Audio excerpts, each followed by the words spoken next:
Bonjour chers étudiants, nous sommes aujourd'hui, nous allons parler aujourd'hui du chapitre numéro 6, à savoir mission, vision, objectifs et culture d'entreprise. On va bien sûr lier ça à la gestion de projet. Donc on va définir tout d'abord ce qu'on veut dire par une mission, la vision, quels sont les objectifs de l'entreprise, et on va aussi voir différents modèles, différents concepts aux différentes dimensions culturelles que l'on trouve au sein d'objectifs, d'entreprise. Voilà. Donc, petite introduction par rapport au cours d'aujourd'hui. Donc, mission, vision, objectif et culture de l'entreprise. Alors, par rapport aux objectifs du cours, eh bien, nous allons voir comment définir un problème. Donc, ce qu'on veut dire par problème, on veut dire aussi problématique. On va essayer de comprendre ce qu'est une mission, une déclaration de mission, une déclaration de vision, les buts et les objectifs d'une organisation. Nous allons tenter de comprendre la culture organisationnelle et son impact sur la gestion de projet. Aussi, nous allons tenter de comprendre et d'analyser les dimensions de la culture organisationnelle. On va s'atteler aux différentes dimensions culturelles d'une organisation favorable à la gestion de projet. Donc, on va lier la gestion de projet ainsi que les différentes dimensions culturelles d'une entreprise. Et enfin, on va essayer de voir quel est l'impact, on va analyser l'implication des dimensions culturelles. Donc, on va voir deux concepts, à savoir ceux de Trompe-Nars et Hall au sein de l'entreprise. Donc, quel est le lien entre ces dimensions culturelles et l'entreprise?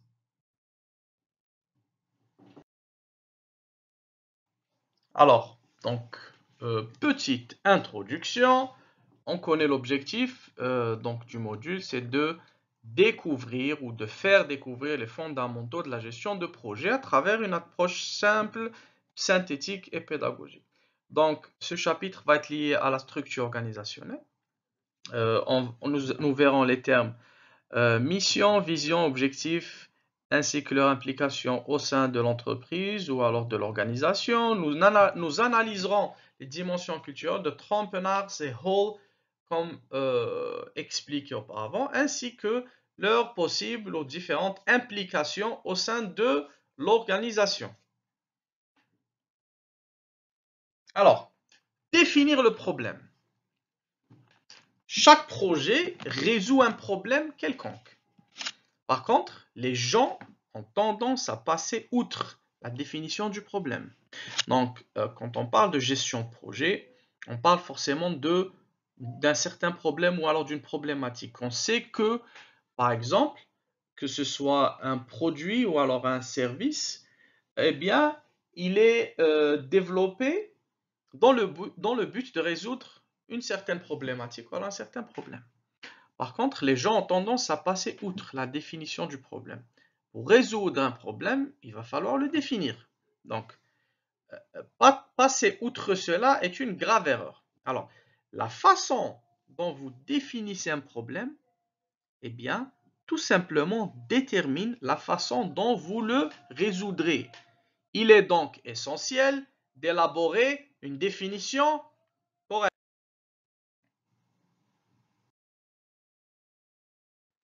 Alors maintenant, on va passer à la définition de la mission, déclaration de mission. Eh bien, la déclaration de mission définit l'activité de l'entreprise, ses objectifs, ainsi que l'approche qu'elle adopte pour atteindre ces fameux objectifs.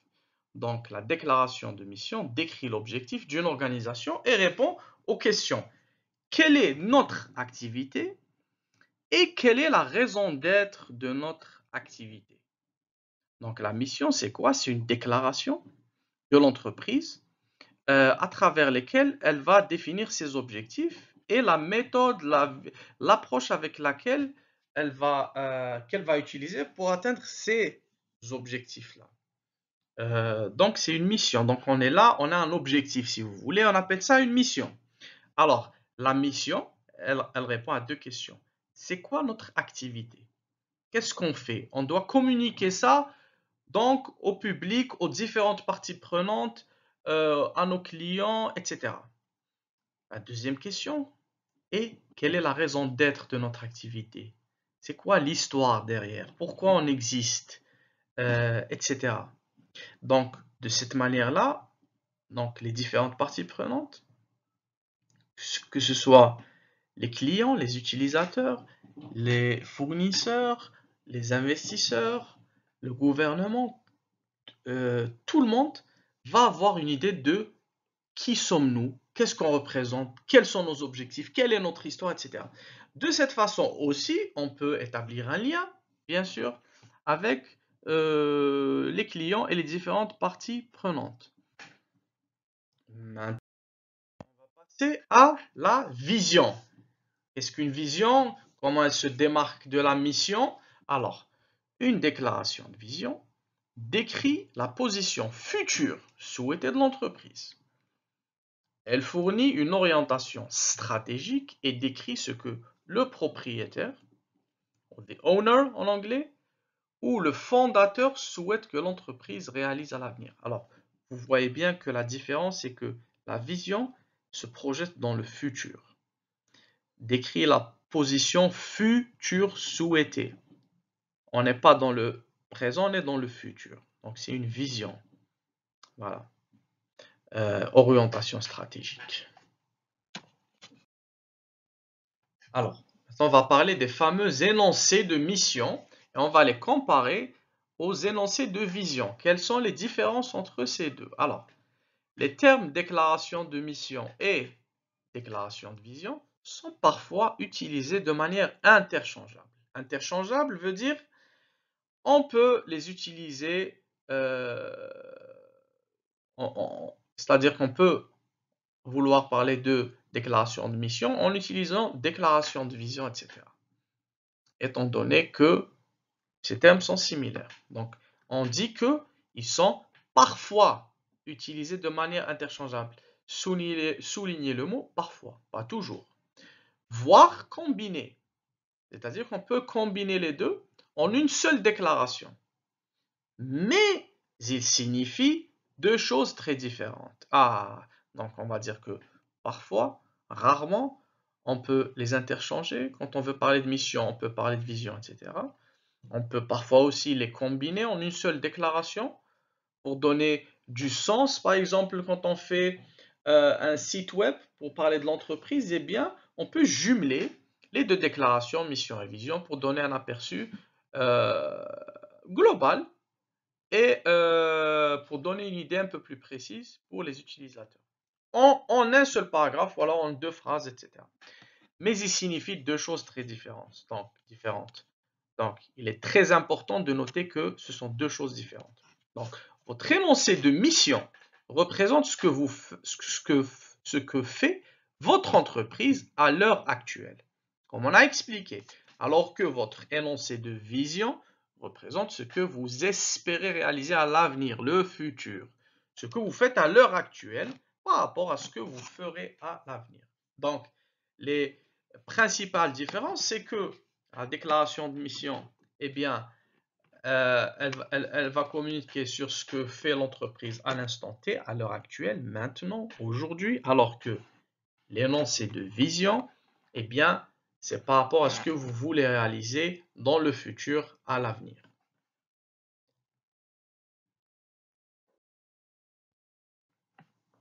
Alors, pour illustrer cela, on va prendre un petit exemple. Donc, si quelqu'un vous demande, alors, que faites-vous? Vous pourrez répondre, je suis développeur de logiciels dans une entreprise de taille moyenne. Mais si l'on vous demande, que voulez-vous faire dans 5 ou 10 ans? Là, votre réponse sera peut-être un peu différente, n'est-ce pas? Donc, votre réponse pourrait être un peu différente. Et peut-être aussi, diriez-vous, mon objectif est d'accéder à un poste de direction où je supervise tous les développeurs de l'entreprise. Un exemple qui, donc, nous éclaircit par rapport aux différences qu'il y a entre l'énoncé ou alors la déclaration de mission et la déclaration de vision.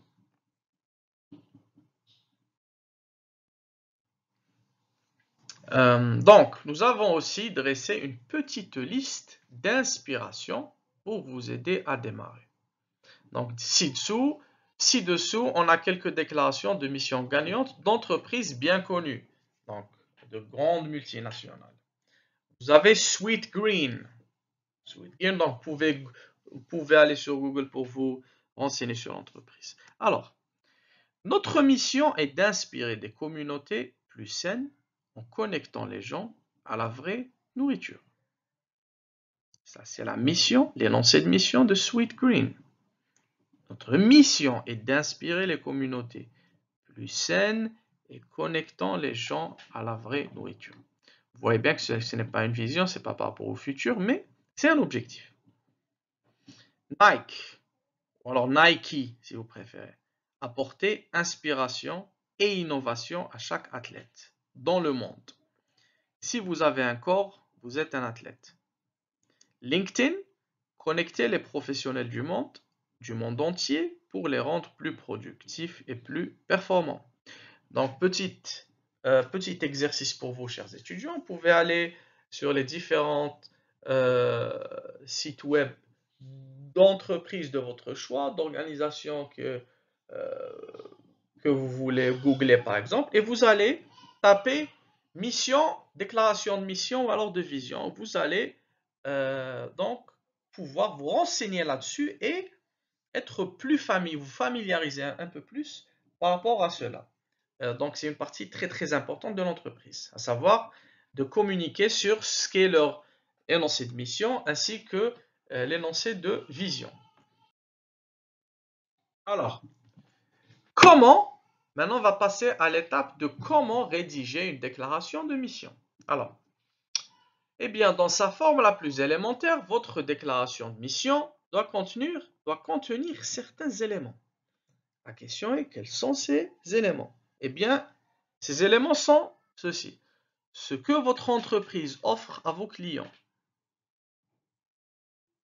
Pourquoi existez-vous? À qui s'adresse votre entreprise? Qui sont vos clients cibles?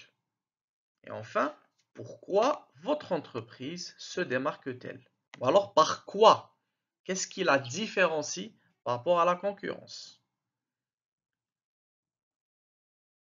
Donc, rédiger une déclaration de mission élémentaire, simple. Donc, vous devez penser à ces éléments, ces trois éléments qu'on vient de citer, afin évidemment d'énoncer ou alors de rédiger une déclaration de mission bien efficace et simple que tout le monde peut comprendre. Alors, petit exemple. Imaginez que vous travaillez pour un éditeur de logiciels qui a développé une application utilisant des tests de personnalité très personnalisés pour mettre en relation des candidats avec des emplois de rêve. Voilà, donc vous êtes un développeur par exemple, vous devez développer une application qui va utiliser vous savez les tests de personnalité pour mettre en relation les candidats avec les employeurs. Donc, peut-être que les employeurs cherchent des candidats avec un profil bien précis. À travers cette application, pourrait peut-être donc postuler en entrant certains paramètres. Eh bien, vous pourriez créer quelque chose comme ceci. Ce que votre entreprise offre à vos clients. Qu'est-ce que votre entreprise offre à vos clients? Eh bien, c'est une solution simple pour trouver le travail de leur rêve. À qui s'adresse votre entreprise? Eh bien, par exemple, aux jeunes professionnels qui se sentent perdus quant aux prochaines étapes de leur carrière. Que distingue-t-elle? Eh bien, vos tests de personnalité sont brevetés et très appréciés. Alors, ce dernier point, que distingue-t-elle, veut dire qu'est-ce qui la différencie de la concurrence. Par exemple, vous allez trouver d'autres opérateurs, d'autres entreprises qui développent des applications. Par contre, votre force, c'est que vos tests sont brevetés et très appréciés. Voilà, petit exemple. Pour la rédaction d'une déclaration ou alors d'un énoncé de mission.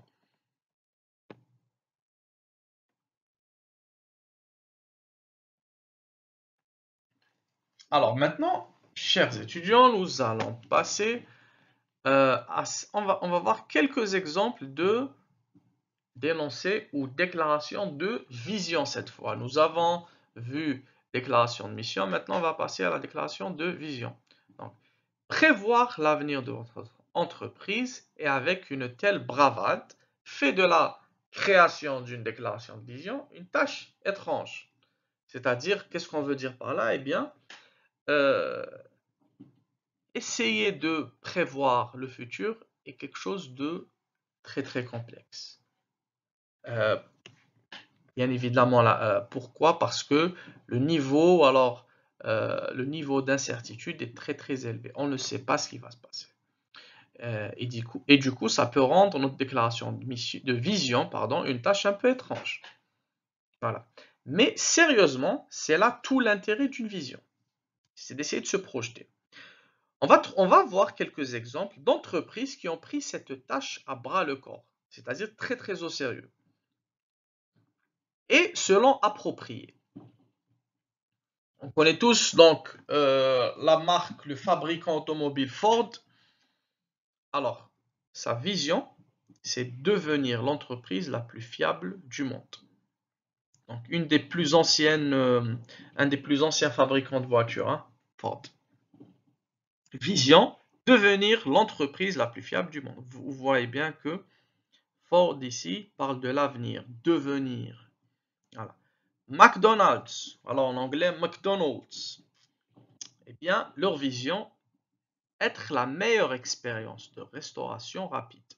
Être le meilleur signifie offrir une qualité, un service, une propreté, un rapport qualité-prix exceptionnel. Tout cela afin de faire sourire chaque client dans chaque restaurant. Donc clairement, être la meilleure expérience de restauration. Donc être, c'est maintenant, c'est le futur, c'est se projeter. Donc c'est ce que l'on aspire à être, à devenir. Pour sa part, Ford, devenir, encore une fois, le futur. Devenir l'entreprise la plus fiable du monde. Donc, chers étudiants, deux petits exemples tout simples, très intéressants. Encore une fois, vous pouvez aller et donc googler d'autres entreprises. Je ne sais pas, Roche, Lafarge, Peugeot, Ferrari, British Telecom, je ne sais pas. Donc, toute organisation qui vous vient en tête, vous pouvez aller sur leur site et voir quelles sont leurs missions et leurs visions. Nous allons continuer avec, pour rédiger une déclaration de vision. Donc, on va opérer de la même manière que l'on a fait pour la déclaration de mission, c'est-à-dire comment rédiger une déclaration de mission. Maintenant, on va voir le guide, c'est-à-dire quelles sont les étapes pour bien, rédiger une déclaration de vision. En 1, il faut être concis, il faut que votre déclaration de vision soit concise et facile à comprendre. Il est préférable que la déclaration de vision de votre projet soit non seulement facile à comprendre, mais aussi à mémoriser. Très très important, mémoriser. Voilà. Plus elle est courte et claire, moins il y a de zones d'ombre et d'ambiguïté que les membres de votre équipe peuvent interpréter à leur manière. Donc plus il y a de zones d'ombre et d'ambiguïté, eh bien les gens vont pouvoir ou alors vont les interpréter de manière différente. Ce qui peut générer, encore une fois, de l'ambiguïté, de quelque chose qui n'est pas clair, on ne comprend pas le message, etc. En outre, s'ils peuvent facilement s'en souvenir, ils seront plus enclins à la suivre. Le travail des gens qui travaillent en marketing, les marketeers, ce qu'on appelle en anglais, eh bien, ils font un travail énorme. Pourquoi? Parce qu'une publicité, par exemple, eh bien, elle doit vous captiver, elle doit faire appel à vos sens. Émotionnellement parlant, elle doit vous titiller, voilà. Elle doit donc avoir une certaine réaction en vous. Et par conséquent, si vous vous souvenez, par exemple, de la publicité, eh bien, pour l'organisation ou alors la marque qui fait la publicité, c'est excellent. Mais pour arriver à cela, il y a un grand travail à faire. Alors, on a dit, soyez concis et faites en sorte que votre déclaration de vision soit concise et facile à comprendre. En 2, précisez mais ne limitez pas. Alors, votre déclaration de vision doit définir l'objectif final, ainsi que les critères supplémentaires qui feront du projet une réussite. Toutefois, elle ne doit pas être axée sur un moyen spécifique d'atteindre cet objectif final. Donc, on précise clairement quel est notre objectif final, mais on ne va pas se limiter à ça. C'est-à-dire qu'on va donner d'autres critères qui ont le but d'être une réussite pour le projet. Alors, dans le même sens, au contraire, elle doit permettre d'emprunter plusieurs voies pour atteindre le résultat souhaité et encourager les parties prenantes et l'équipe à agir. En 3, il faut se projeter dans l'avenir. On a utilisé ce terme lorsqu'on a défini ce qu'était une déclaration de vision. Eh bien, se projeter dans l'avenir. Lorsque vous rédigez la déclaration de vision d'un projet, vous devez vous concentrer sur ce que vous souhaitez réaliser dans un certain laps de temps. Au lieu de vous concentrer sur ce que vous voulez aujourd'hui, projetez-vous dans 5, 10 ou 20 ans et fixez vos objectifs en fonction de ce que vous souhaitez atteindre. Ainsi, vous ferez avancer votre opération et viserez à atteindre certains résultats dans un certain délai. Donc, se projeter dans l'avenir est quelque chose de primordial. Voilà, donc, essayez d'avoir une vision globale qui va s'étendre entre 5, 10 ou alors 20 ans. On sait que plein de choses peuvent changer. Donc, le paysage en termes de concurrence peut changer. Des événements majeurs peuvent donc arriver. Et du coup, c'est une tâche difficile. Par contre, il faut se projeter dans l'avenir. Voilà. Vous verrez, chers étudiants, que les plus grosses entreprises, ce sont celles qui aussi se sont et ont cette capacité à se projeter à l'avenir. Et c'est aussi les entreprises ou alors les organisations qui ont une déclaration de vision percutante, puissante et efficace.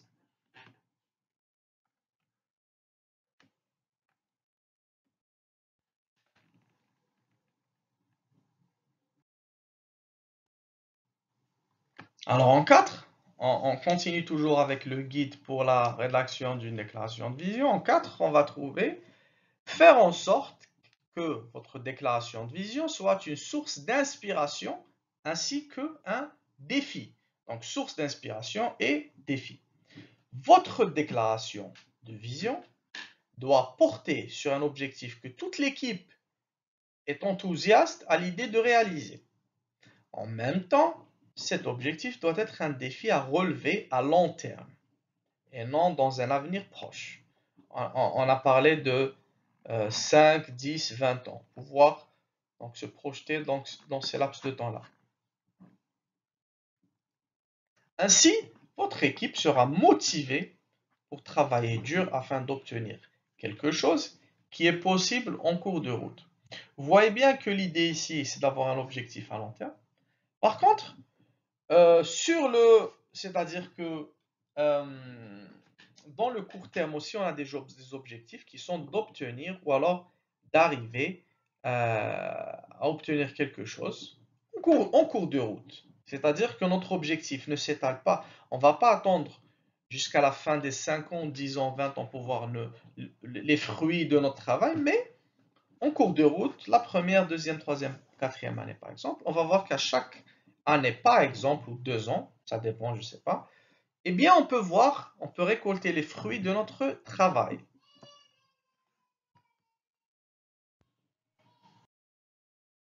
Alors, en 5, ne soyez pas trop spécifique.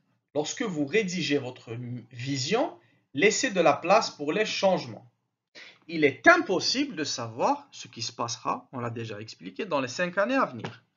C'est pourquoi le fait de garder une certaine imprécision dans votre objectif signifie qu'il ne deviendra pas inapplicable plus tard. En 6, écrivez sur qui vous êtes. Les meilleures déclarations de vision portent sur ce que vous êtes en tant qu'entreprise ou équipe et sur ce que vous souhaitez devenir.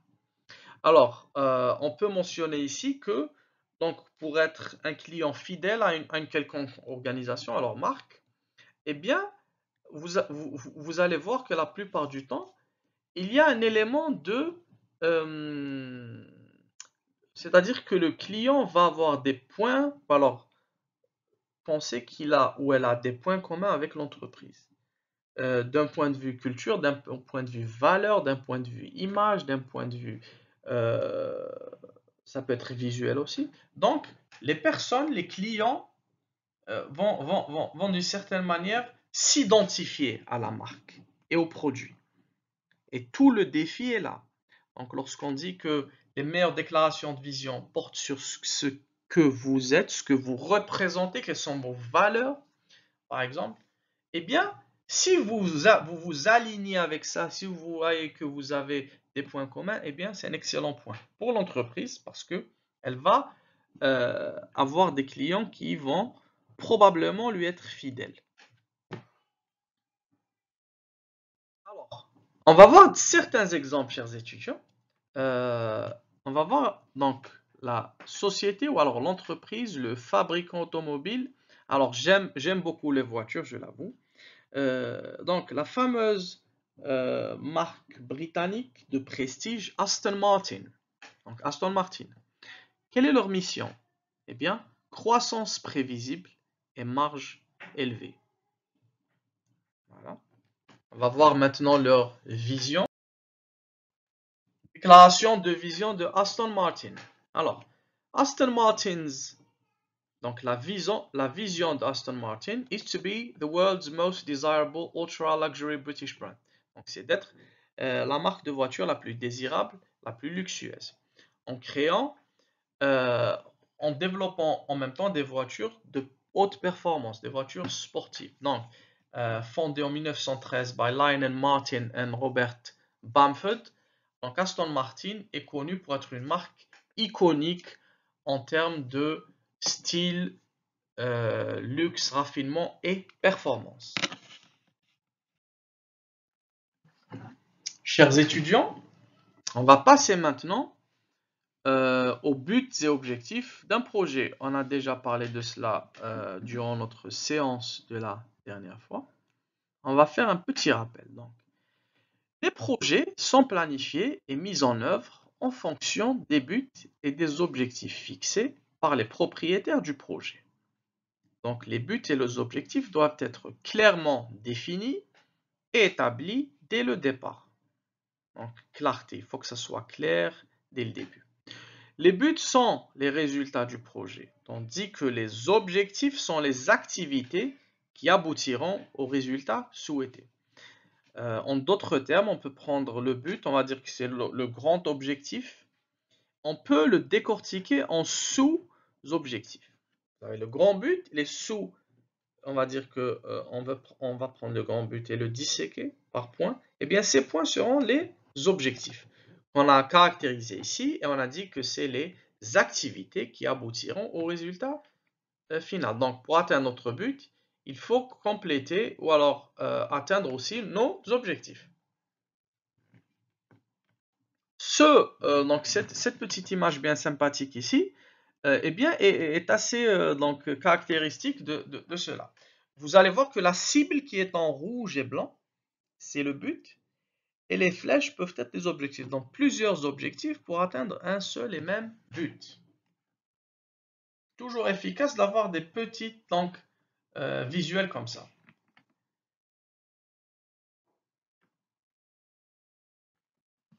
Mission et vision, toujours donc organisé. On va parler du terme organisé, organisation sein de l'entreprise. Donc, qu'est-ce que nous apporte la mission et vision? Alors, elle facilite la stratégie, définir les rôles et les responsabilités, encourage la coordination des efforts, crée et soutient la culture organisationnelle, vision et mission. Donc, tout ce qu'on a ici, chers étudiants, ce sont des éléments qui vont nous aider à avoir une organisation qui a une mission et une vision qui sont claires. Et ce sont aussi les avantages d'avoir une mission et une vision assez claires dans leur message.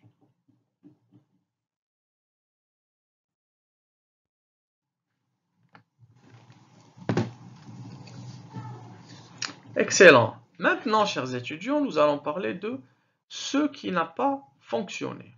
Ce qui n'a pas fonctionné lors d'un projet, par exemple. On va parler d'une certaine étude qui a été faite. Donc, une étude dans un article intitulé Study in Project Failure. Donc, Project Failure, c'est lorsqu'un projet échoue. Voilà. Donc, 2 chercheurs ont examiné la réussite et l'échec de 214 projets informatiques sur une période de 8 ans dans plusieurs pays européens. Les chercheurs ont constaté que seul un projet sur 8, à savoir 12,5%, était considéré comme réussi.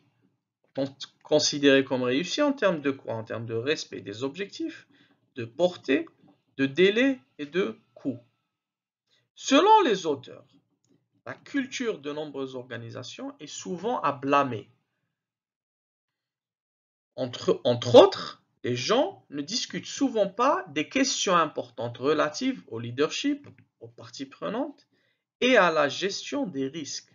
Alors, petit récapitulatif ici. Donc, de quoi est-ce que l'on parle? On va essayer de lier cette étude-là par rapport à la culture d'entreprise. Lorsque l'on dit qu'est-ce qui n'a pas fonctionné, eh bien, au sein d'un projet, on sait que un projet peut réussir comme il peut échouer, tout à fait normalement. Eh bien, ces chercheurs-là ont fait une étude au sein de plusieurs pays européens, une dizaine, une quinzaine, et sur une longue durée, une durée de 8 ans, à travers 214 projets informatiques au sein de tous ces pays, toutes ces organisations en Europe. Eh bien, il s'avère que seulement 1 sur 8 de ces projets a été réussi en termes d'objectifs, de portée, de délai et de coût. C'est-à-dire que ça a été un succès parce que tous ces éléments-là ont été respectés. Et d'après les auteurs de cette recherche, les raisons de ces échecs, eh bien, parmi les raisons, on va trouver les éléments de leadership, c'est-à-dire qu'on n'a pas pris en considération, ou alors pas assez, le côté leadership, partie prenante, ainsi que la gestion des risques. C'est-à-dire qu'on a négligé ces aspects alors très importants.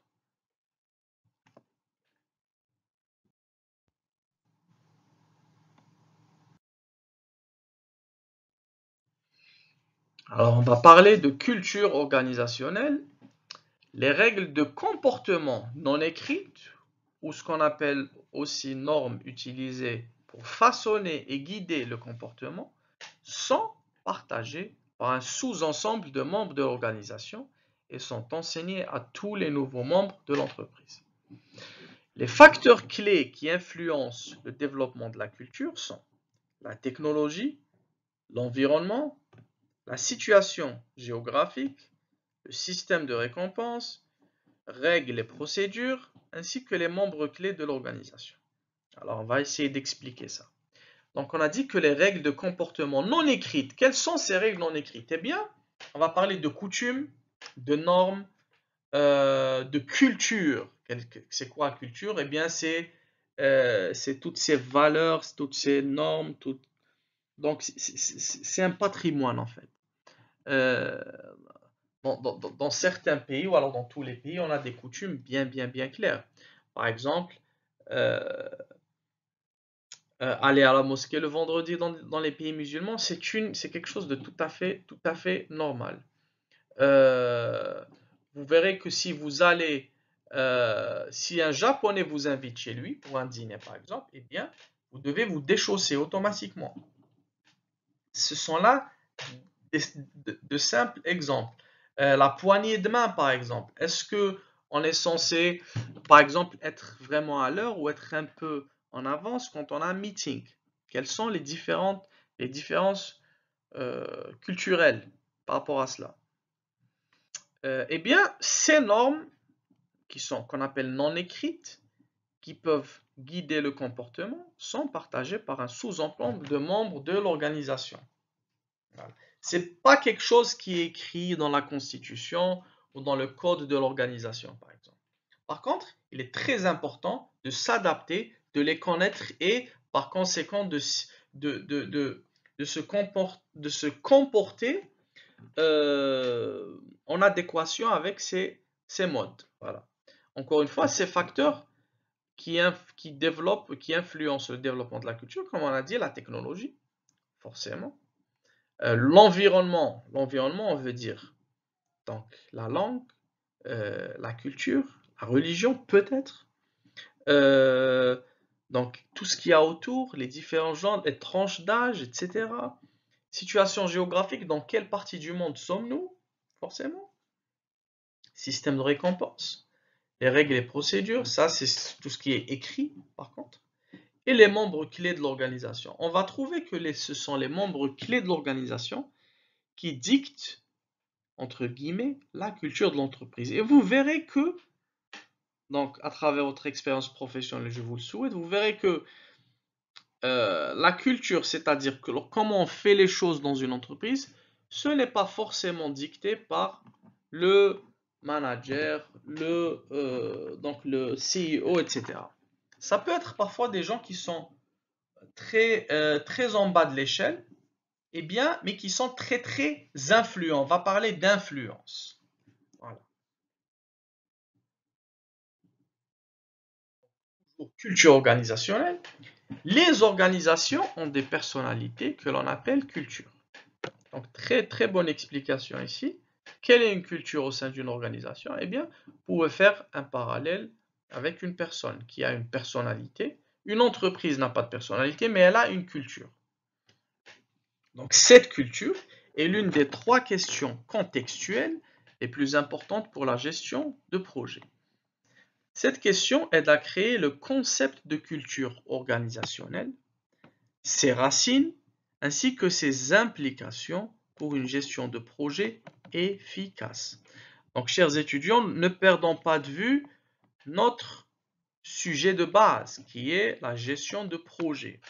Donc, aujourd'hui, on est en train de lier, de connecter la gestion de projet et la culture organisationnelle. Très important. Donc, la culture organisationnelle est un système de signification partagée par les membres qui distinguent l'organisation des autres organisations. Quelle est la chose qui distingue votre organisation des autres, votre entreprise du reste des entreprises qui opèrent dans le même, on va dire, même domaine, même industrie peut-être. Donc cette culture organisationnelle, c'est un système de signification partagée. Alors, les cultures organisationnelles régissent le comportement des membres de l'organisation. Donc c'est elle qui dicte comment l'on doit se comporter au sein de notre entreprise.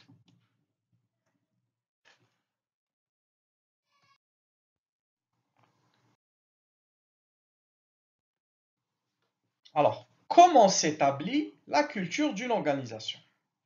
Comme déjà expliqué, les coutumes, les traditions et la manière générale de procéder d'une organisation sont en grande partie dues à ce qu'elle a fait auparavant et au degré de réussite qu'elle a rencontré dans ses entreprises.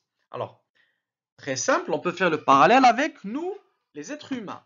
Donc, les coutumes, les traditions et tout ce qu'on a vécu dans notre jeunesse, dans notre vie, eh bien, façonnent la personne que nous sommes.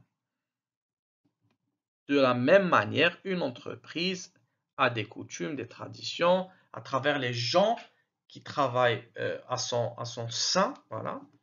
Eh bien, tout ça est en grande partie dû à ce qu'elle a fait auparavant. Et aussi au degré de réussite, si on parle de l'organisation qu'elle a rencontrée dans ses entreprises. Donc, dans tout ce qu'elle a, dans tout ce que l'organisation a fait jusqu'à ce jour. Alors, la source originelle de la culture d'une organisation reflète généralement la vision, la mission, ainsi que les valeurs du ou des fondateurs de l'organisation. Parce qu'ils ont l'idée originale, ils ont généralement des moyens uniques de la mettre en œuvre. En règle générale, ils ne sont pas contraints par d'anciennes coutumes ou approches. Ainsi, ils établissent la culture initiale en projetant une image de ce que l'organisation devrait être. Toutefois, au fil du temps, de nombreuses personnes influenceront et façonneront la culture d'une organisation. Donc, on a parlé des coutumes, traditions, et comment l'entreprise se fait une image. On a parlé de la source de cette culture. On a dit que ce sont la vision, mission ainsi que les valeurs de l'organisation.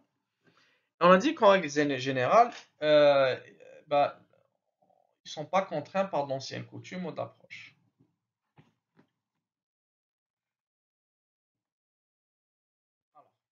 Quelles sont les caractéristiques de la culture de l'entreprise ou alors de la culture de l'organisation? Les caractéristiques. Donc, on va énumérer 7 caractéristiques qui reflètent l'essence de la culture d'une organisation. On va trouver l'innovation ainsi que la prise de risque. Innovation, exemple, donc Apple, lorsqu'ils ont lancé le iPhone vers les années donc 2004, 2003, 2004,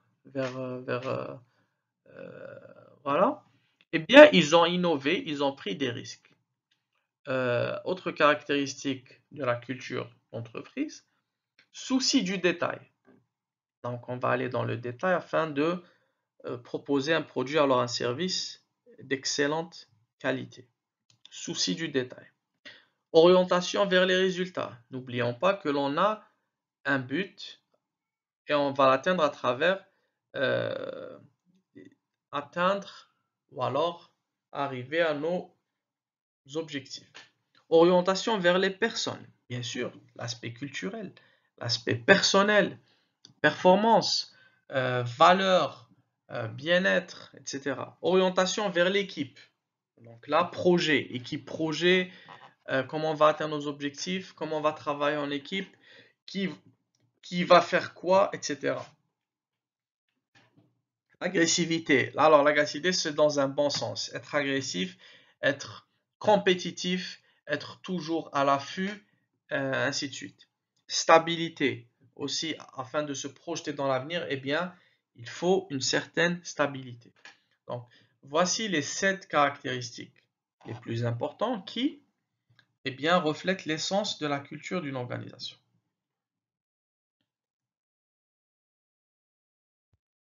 Toujours, on va les expliquer, chers étudiants, un par un. Donc, innovation et prise de risque, la mesure dans laquelle les employés sont encouragés à innover et à prendre des risques. On va voir que les domaines donc, des nouvelles technologies, développement de logiciels, etc., sont le meilleur exemple pour cela. Donc, les développeurs sont encouragés à prendre des risques, à développer de nouveaux concepts et à être créatifs. En 2, on va trouver, deuxième caractéristique, le souci du détail. Donc, ça veut dire le degré auquel on attend des employés qu'ils fassent preuve de précision, d'analyse et d'attention aux détails.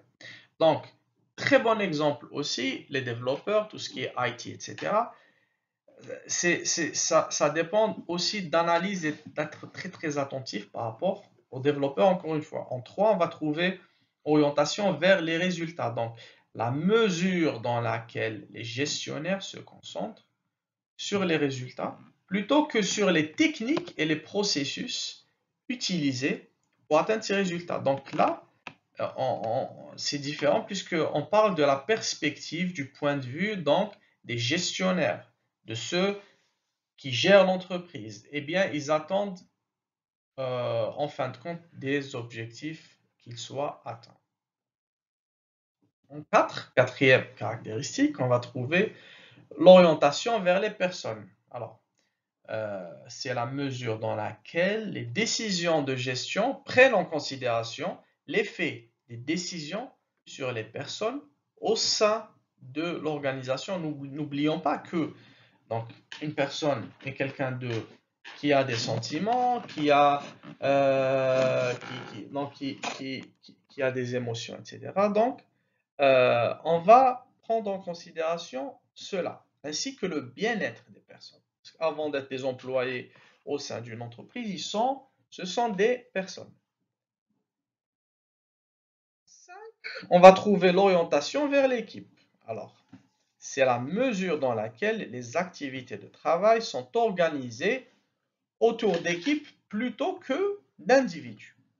Donc, on ne va pas centrer le travail sur une personne qui va être le chef, etc., mais plus sur des équipes afin de mener le projet à sa fin. En 6, caractéristique d'agressivité, ça veut dire la mesure dans laquelle les personnes sont agressives et compétitives plutôt que faciles à vivre et coopérantes. Un bon exemple ici, la culture américaine au travail. Eh bien, c'est un parfait exemple parce qu'ils ont cette agressivité, on va appeler ça, ils ont une certaine arrogance en eux, mais une arrogance positive, une agressivité positive.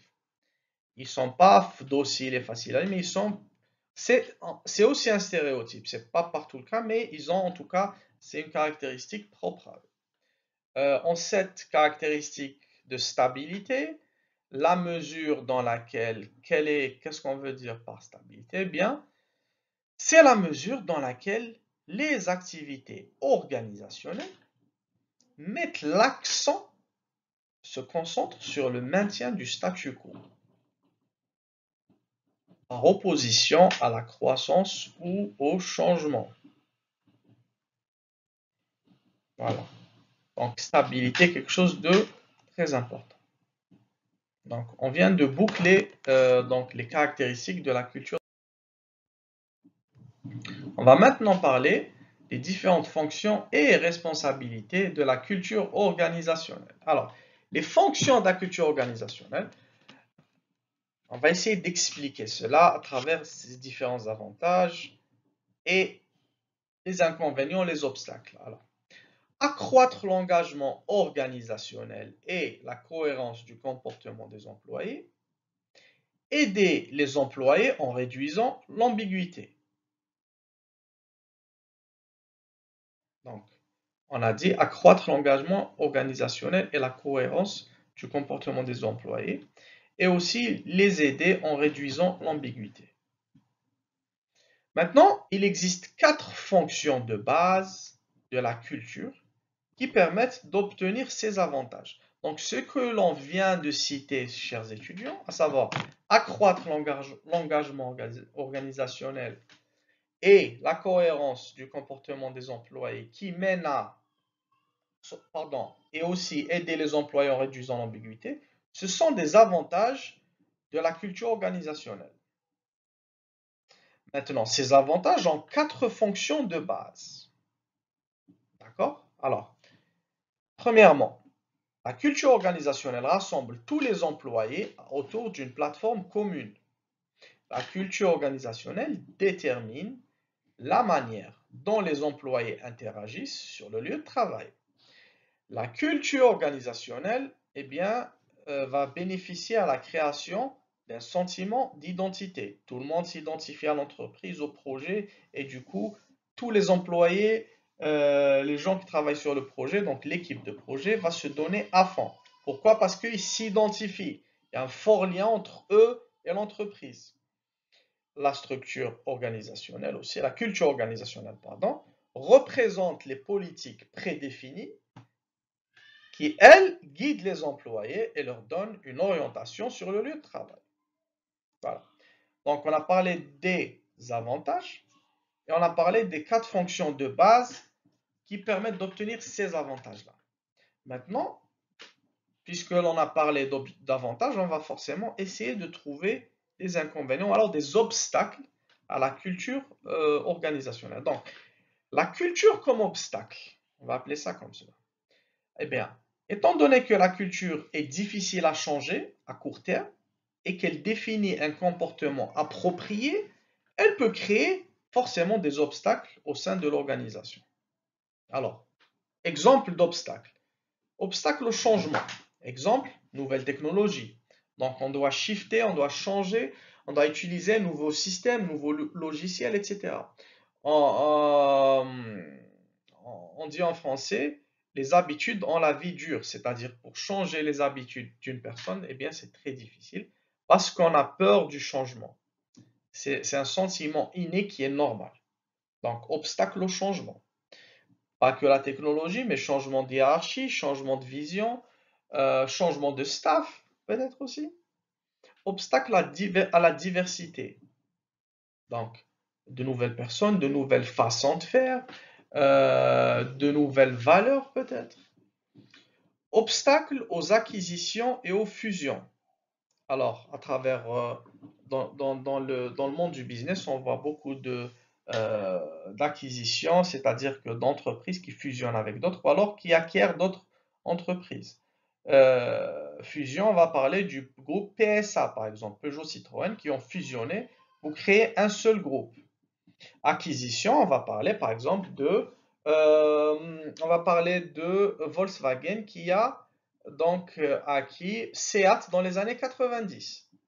Donc vous allez trouver que au sein de ces entreprises où il y a acquisition ou alors fusion, eh bien, il y a certainement des obstacles à cela parce que les gens voient ça d'un œil un peu, voilà, ça fait peur, il y a de l'incertitude, etc.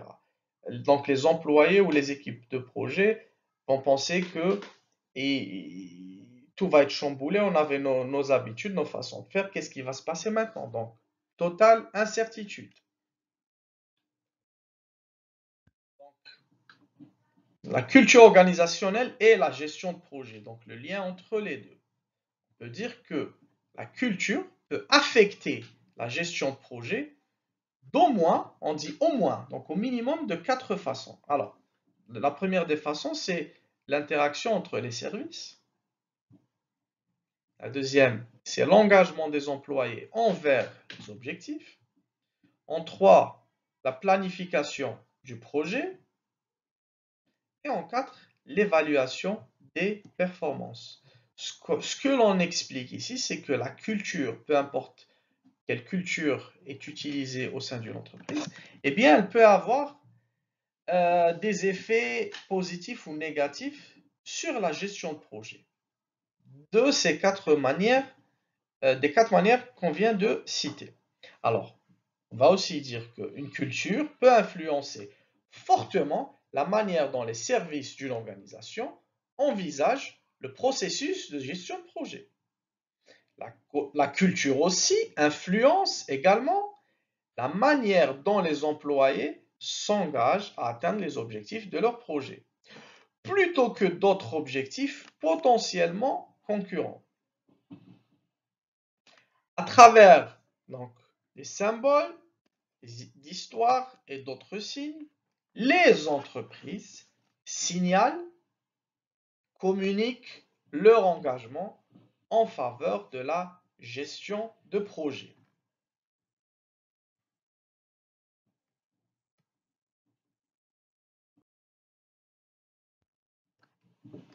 Donc, ici, on a un exemple de dimension clé définissant la culture. Donc, on a défini la culture, on a vu des exemples, etc. Maintenant, quelles sont les fameuses dimensions clés qui définissent une culture d'organisation. Donc, on a certains paramètres qu'on va essayer, ou alors ce qu'on appelle des dimensions, qu'on va essayer de définir. On a un exemple ici. Eh bien, nous allons trouver au centre donc les dimensions culturelles et les différents donc, éléments qui sont connectés à ces dimensions. On va trouver l'indulgence, la distance hiérarchique, l'individualisme, la masculinité, contrôle de l'incertitude, ainsi que l'orientation sur le long terme. Ceci est un exemple, donc c'est un concept, c'est une théorie de quelqu'un dont le nom est Trompenas, von Trompenas. Alors, les dimensions culturelles de Trompenas. On va voir deux dimensions culturelles aujourd'hui, chers étudiants. On va voir celle de Trompenas, qui est quelqu'un qui a écrit sur le sujet. Voilà. Et on va voir un autre concept. Il est toujours bien de voir différents concepts, et bien pour bénéficier de deux visions différentes, ou alors trois ou quatre, on peut lire plus. Moi, j'ai choisi donc deux concepts assez importants qui parlent de différentes dimensions culturelles. Donc, on va voir l'exemple de Trompenas et celui de Hall, juste après ça. Donc, Fons Trompenas est un consultant et auteur franco-néerlandais. Il est français, il est néerlandais en même temps, dans le domaine de la communication interculturelle. Communication interculturelle. Fons Trompenas ainsi que Charles Hampden Turner ont exposé un modèle d'analyse culturelle distingué en 7 dimensions dans le but d'établir les différences entre les sociétés. Donc, ils ont établi ce modèle dans le but, qui a 7 dimensions, dans le but de voir, de comprendre les différences entre les différentes sociétés d'un point de vue culturel. Donc, l'objectif ici est de favoriser une relation vis-à-vis des différences de culture. Alors, quelles sont ces dimensions culturelles? Eh bien, en premier, on va voir universalisme, particularisme. Donc, la question à laquelle on se pose lorsqu'on travaille dans une équipe de culture et de valeurs différentes est la plus importante entre les relations et les règles. En culture et valeurs, plus important que relations et règles. Le statut des cultures universalistes considère qu'une décision peut s'appliquer à tout type de problème. Ainsi, le statut des cultures particularistes accorde plus d'attention à des contraintes relationnelles et à des situations personnelles dans les entreprises. On va voir maintenant la deuxième dimension qui est individualisme, collectivisme. Est-ce qu'on fonctionne en collectif ou en individuel? La culture individualiste est bien évidemment orientée vers l'individu et ses besoins, alors que la culture collectiviste est orientée vers les besoins collectifs d'un groupe et de ce qui est favorable pour eux. Il s'agit donc des cultures qui sont tournées vers la réalisation de projets et d'objectifs communs. Alors, puisque l'on parle de culture, je vais vous donner deux exemples. Individualisme et un autre exemple pour le collectivisme. Individualisme, la plupart des sociétés occidentales, alors des pays occidentaux, dans leur culture globale, pas que d'entreprise, mais globale. Mais on peut lier ça à la culture d'entreprise, évidemment. Donc, on va prendre par exemple le Canada, tous les pays anglo-saxons, donc la Grande-Bretagne, le Canada, les États-Unis. Eh bien, ce sont des sociétés individualistes où le besoin de l'individu ainsi que ses besoins priment sur le collectif. Par contre, collectivisme, eh bien, c'est une autre culture. Exemple, le Japon. Le Japon, ils ont une culture de collectivisme où les besoins du groupe sont plus importants que ceux de l'individu. Donc, deux visions complètement différentes. On va continuer avec les dimensions. Donc, troisième dimension, neutralité, affectivité. Est-ce que nous montrons nos émotions? La dimension culturelle neutralité, effectivité est aussi appelée objectivité, subjectivité. Alors, elle se caractérise par la capacité à exprimer ses émotions en milieu professionnel. La neutralité n'apprécie pas le fait de mettre en exposition ses émotions au travail, d'une manière générale. Contrairement à elle, l'effectivité où les cultures subjectives montrent aisément ces émotions dans le milieu professionnel. Donc, autre dimension, le degré d'engagement. Limité ou diffus? Jusqu'à quel niveau devons-nous impliquer vis-à-vis d'une situation ou d'une personne? Cette dimension culturelle s'accorde avec la précédente, c'est-à-dire avec celle de neutralité et effectivité. Alors, sans pour autant être son égal, c'est-à-dire qu'elles sont différentes, et se limiter aux émotions. Alors, cette dimension de degré d'engagement est caractérisée par l'espace d'intimité que l'on accorde aux autres dans le cadre professionnel.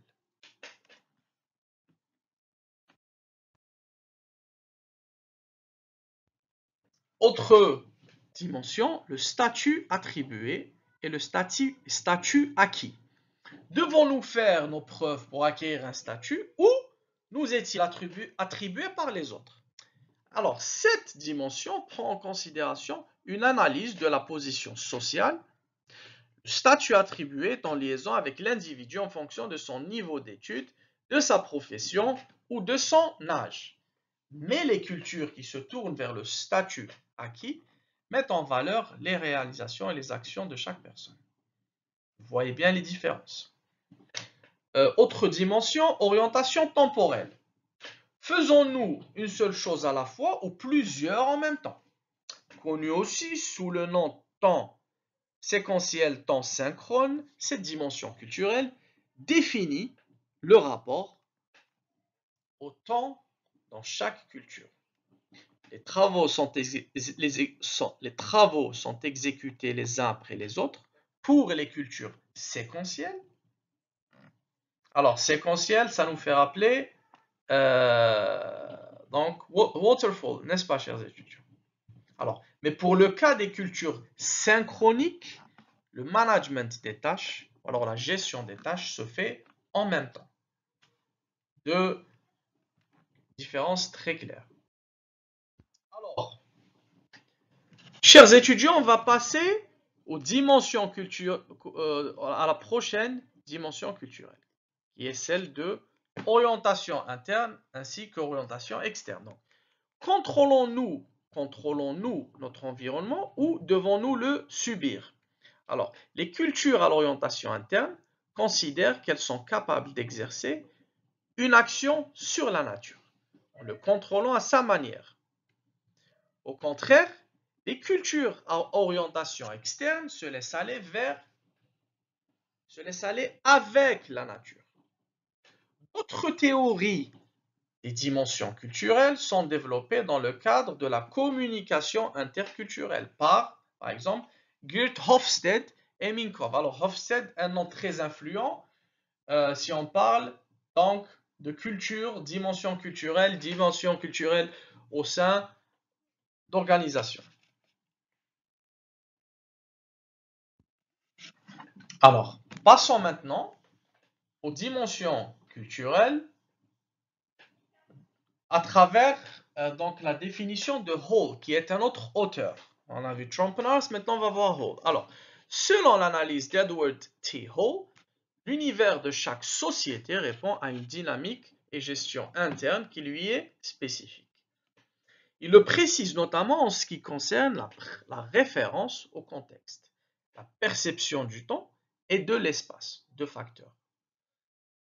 Perception du temps et de l'espace ainsi que la référence au contexte. Le rapport au contexte, on va commencer par le premier point. J'ai dit 2 points, excusez-moi, c'est 3. Donc, la référence au contexte, la perception du temps ainsi que la perception de l'espace. On va commencer par le rapport au contexte. Alors, Hall parle en premier de l'importance du contexte pour la communication en général. Selon lui, la signification des mots et des phrases dépend du contexte dans lequel elles sont exprimées.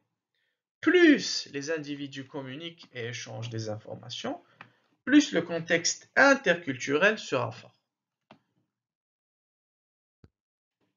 Alors, pour illustrer une situation de contexte fort, Hall la décrit par le cas de deux personnes qui se connaissent depuis des années. Ces dernières sont très proches et n'auront pas besoin de s'expliquer dans certaines situations. Par exemple, la personne A peut décortiquer l'expression du visage de la personne B sans que cette dernière ne dise un mot. Par contre, pour illustrer le cas d'un contexte bas, on a expliqué le contexte fort, maintenant le contexte bas, eh bien, Hall réfère aux tribunaux et aux mathématiques, méthode plus pragmatique. Dans ce cas, l'information doit être exprimée de façon claire et précise, d'où le contexte qui est faible et non pas fort.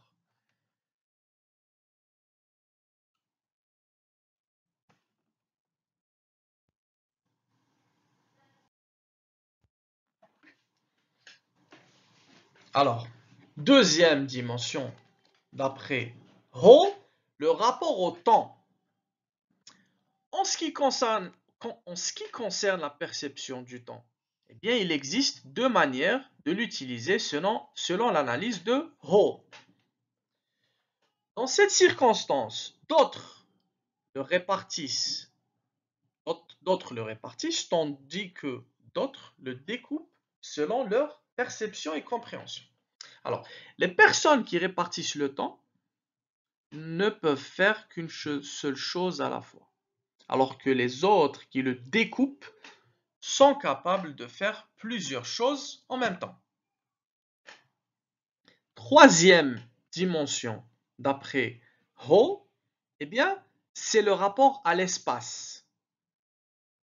Selon Hall, l'espace est défini comme le territoire personnel de chaque individu. C'est à partir de son interaction avec l'espace qu'une personne garde une distance vis-à-vis d'un individu ou au contraire se rapproche d'elle. Alors, quel est l'impact, quelles sont les implications de la culture organisationnelle pour l'organisation de projets? Donc, on va voir les difficultés rencontrées par les gestionnaires de projets afin de s'adapter aux cultures organisationnelles. Eh bien, on va les scinder en trois. Ces difficultés vont être d'interagir avec la culture de l'organisation mère, d'interagir avec les clients du projet ou les organisations clientes, d'interagir avec d'autres organisations liées au projet.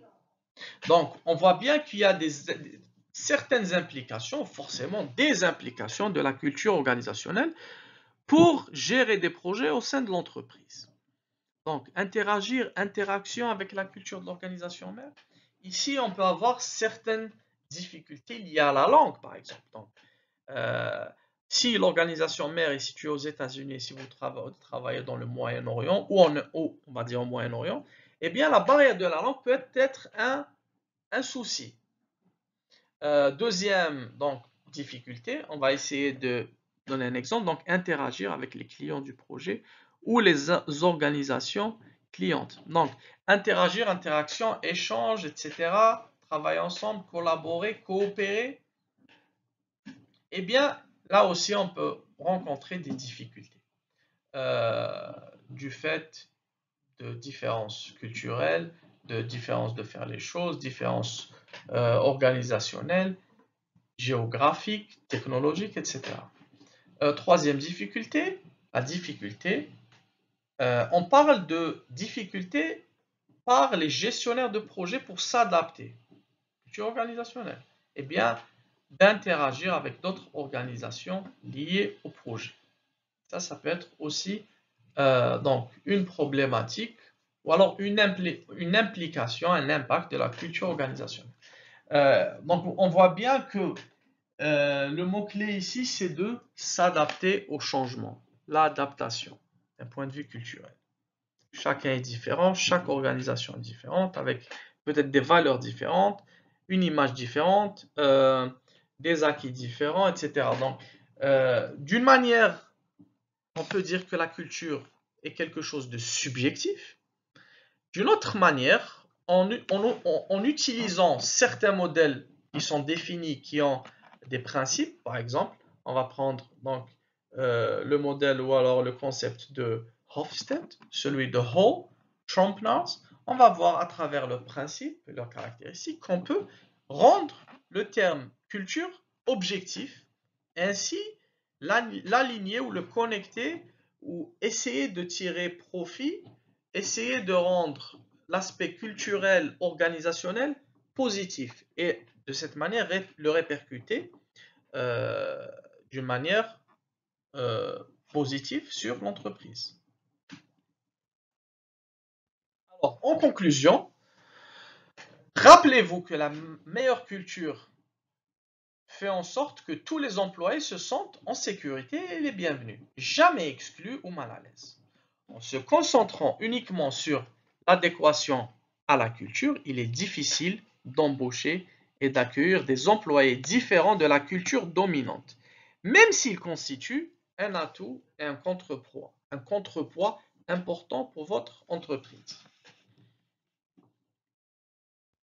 Alors, il me reste à vous remercier de votre attention, chers étudiants. Donc, j'espère que cette 6e leçon a été bénéfique pour vous. Donc, on a parlé de l'aspect culturel, organisationnel. On a vu des modèles, des théories, ou alors on peut appeler ça des concepts, de Hall, de Tromp-Nars. Je vous invite à vous documenter sur le concept de Hofstede, très important par rapport aux cultures. Et donc, la culture organisationnelle, c'est le mot-clé de notre session d'aujourd'hui, et voir quels sont ces différents principes et comment elles opèrent au sein de l'entreprise. Encore une fois, merci chers étudiants et je vous dis à lundi. Si vous avez des questions, n'hésitez pas s'il vous plaît à les poster sur la plateforme Moodle. Je répondrai à vos questions. Si vous avez encore une fois des suggestions, des propositions, si vous voulez émettre un quelconque commentaire, n'hésitez pas encore une fois de me contacter sur la plateforme Moodle de votre université. Eh bien, je vous souhaite une excellente journée et à lundi, chers étudiants. Au revoir.